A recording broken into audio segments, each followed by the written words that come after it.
What I want to do today is move from the abstract philosophical question, what are journalists for, to a more concrete and tangible question, what should we expect from journalists? Okay, you're going to continue to think through your own answer to the question, what are journalists for? What is the role of journalism?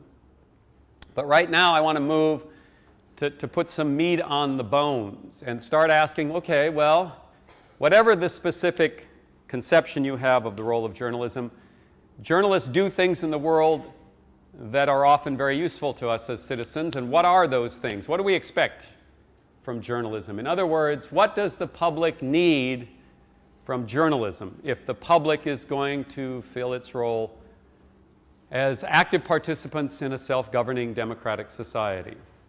Right? Concrete and tangible. On the screen you have one potential answer. Right? As is often the case, different people might answer this question differently, but what I've done here is simply summarize what I think are three crucial things that journalism provides the public. I think this list is not particularly controversial. I think most journalists would agree with this list. I think most people in society would agree with this list. I don't think there's anything terribly contentious about the list that we have up on the screen. How that list plays out, how it's made real, how people go forward to achieve it, that will lead to controversy. But let's go through the three things that I'm suggesting the public needs from journalism. One is an independent source of factual information.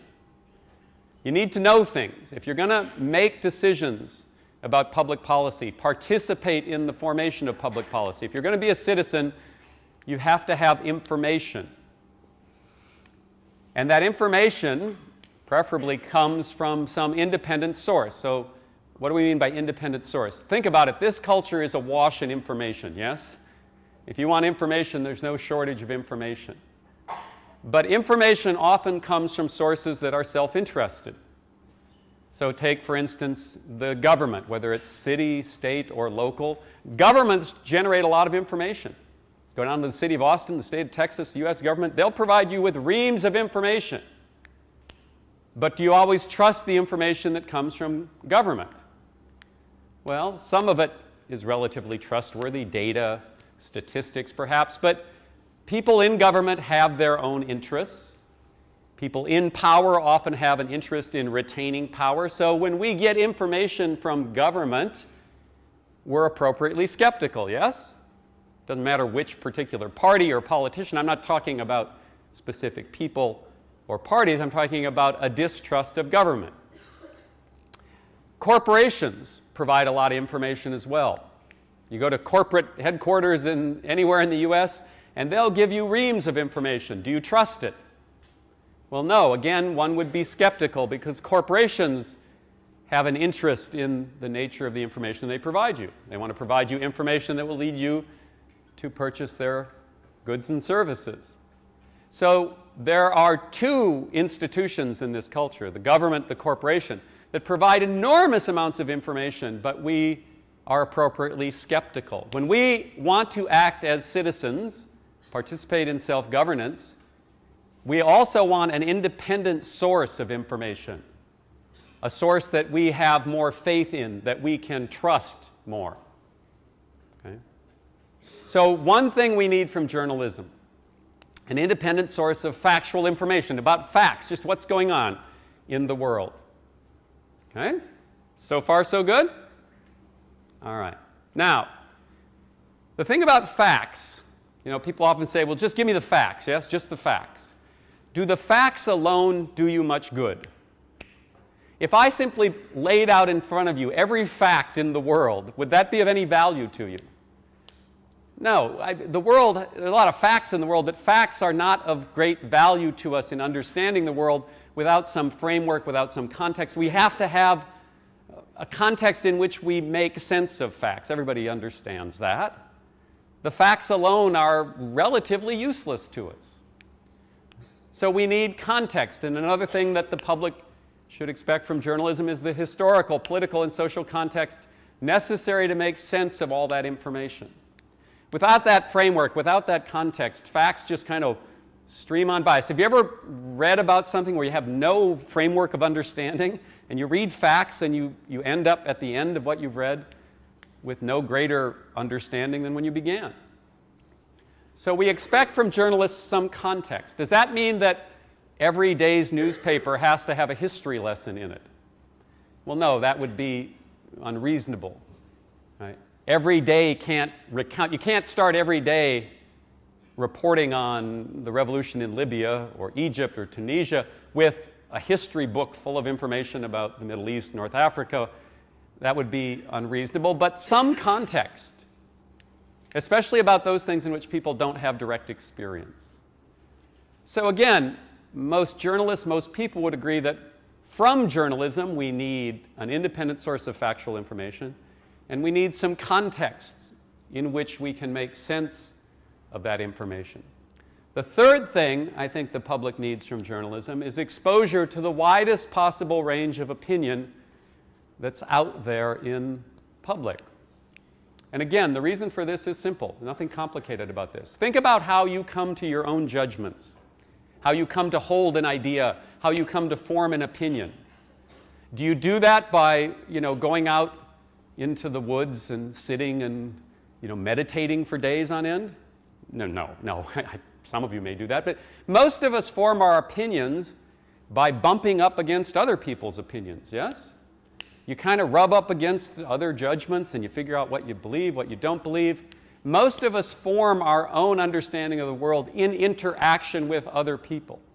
So to do that, we need exposure to the widest possible range of opinion that's out there. We want to be able to test our own ideas out against other people's ideas.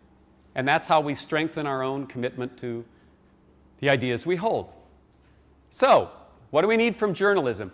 We've talked about philosophically the role journalism might play, but when you pick up the newspaper or turn on the television station or flip on the radio or power up the computer, what do you really need?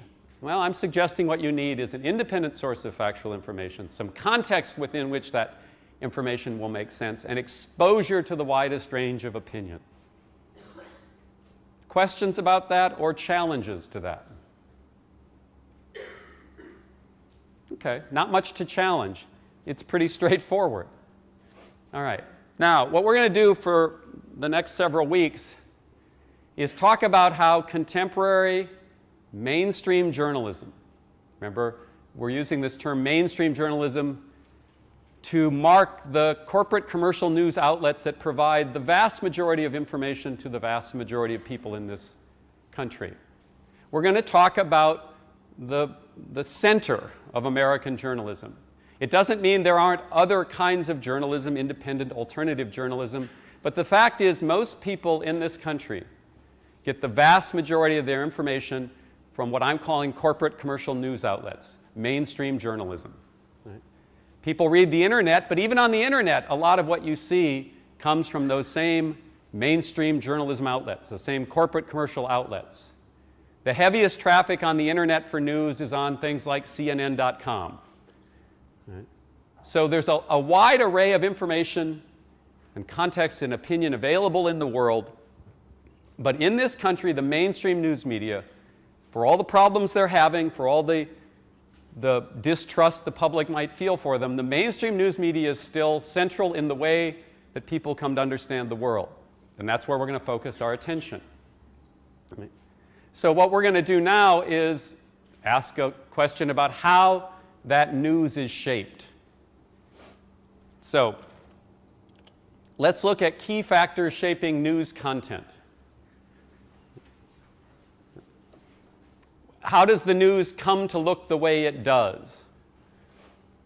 Well, like anything else that human beings produce, right, it doesn't just drop out of the sky.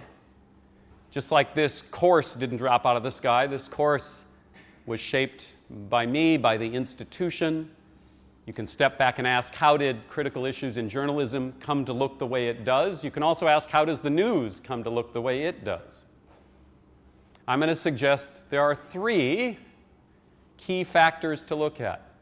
One is the institutional structure in which that news is produced. Second is the ideological framework within which that news is produced. And third, the professional practices by which that news is produced. So for the next several weeks, we're going to focus on the institutional structure, the ideological framework, and the professional practices. All of those are discussed in great detail in Lance Bennett's book. We're going to hit some of the highlights here. Today, what I want to do is talk very quickly about institutional structure. Not going to spend a lot of time on that. And move very quickly to the question of ideological framework and start with a more in-depth discussion of that. Later on, especially after spring break, we'll pick up the question of professional practices. So that's a sort of roadmap for the next few weeks.